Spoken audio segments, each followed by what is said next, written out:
Assalamualaikum warahmatullahi wabarakatuh. Perkenalkan, nama saya Febrianti Nur Afifa, NIM 234 1050 10015 dari kelas Perbankan Syariah 5. Di sini saya akan menjelaskan tentang kebijakan fiskal dalam ekonomi Islam. Kebijakan fiskal adalah sebuah tahapan atau upaya pemerintah yang tidak biasa untuk mengubah kode pajak atau pengeluaran pemerintah dengan harapan dapat menyelesaikan masalah ekonomi. Menurut ilmu ekonomi Islam, kebijakan fiskal merupakan tugas dan hak masyarakat. Oleh karena itu, tidak hanya perlu menciptakan sistem distribusi ekonomi yang berkeadilan, tetapi juga untuk meningkatkan kesejahteraan masyarakat dan ekonomi.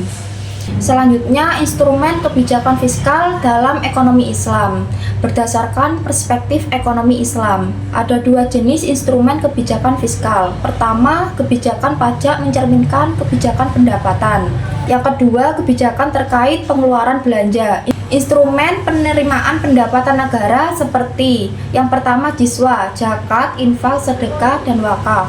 Zakat adalah peraturan yang berlaku untuk umat Islam yang memiliki uang lebih diwajibkan untuk membayar zakat, yang merupakan salah satu bentuk sedekah, dan zakat fitrah, yang merupakan kewajiban bagi umat Islam. Yang kedua, ghanimah. Ghanimah adalah kekayaan perang yang diperoleh dengan mengalahkan orang-orang kafir yang menentang Islam.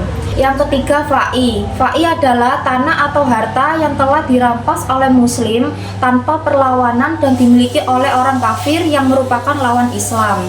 Yang keempat, qorats. Harta qorats ialah memungut pajak khusus yang diwajibkan negara atas tanah subur milik rakyat. Yang kelima, jizya. Jizya ialah pajak dikenakan pada non-muslim. Jika umat Islam diwajibkan membayar zakat fitrah, maka pajak yang disebut jizya diterapkan pada non-muslim sebagai pengganti zakat fitrah. Yang keenam, ushur. Pajak yang dikenal sebagai ushur ini hanya berlaku untuk aset perdagangan yang dibawa ke negara Islam. Yang ketujuh, kumus. Pajak rikas dan harta tambang. Kumus adalah pajak yang dipotong dari barang temuan 20% dari barang dalam kasus rikas dan barang tambang. Rikas menjadi milik negara untuk diproduksi dan digunakan untuk kemaslahatan umum sesuai dengan pajak yang dipungut jika jumlah rikas sedikit namun jumlahnya banyak.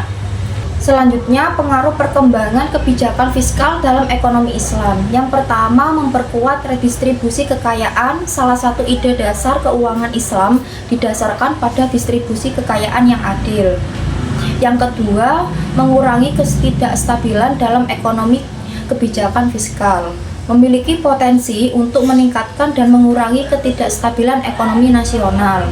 Yang ketiga, mendorong pertumbuhan ekonomi dengan memanfaatkan anggaran secara bijaksana dan efektif. Kebijakan fiskal dalam mendorong pertumbuhan ekonomi. Yang keempat, meningkatkan investasi. Langkah-langkah fiskal yang tepat juga dapat meningkatkan investasi. Minat investor di negara ini dapat ditingkatkan oleh pemerintah dengan menawarkan insentif kepada investor dan mengurangi beban pajak yang memberatkan. Dan yang terakhir, meningkatkan kepatuhan pajak. Dari sudut pandang ekonomi Islam, setiap orang diwajibkan untuk membayar pajak. Ciri-ciri perkembangan kebijakan fiskal dalam perspektif ekonomi Islam adalah sebagai berikut. Yang pertama, berdasarkan prinsip-prinsip keadilan.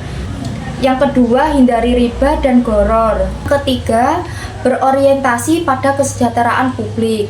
Keempat, mempertahankan keseimbangan ekonomi. Kelima, memprioritaskan investasi real. Keenam, berdasarkan keterbukaan dan transparansi.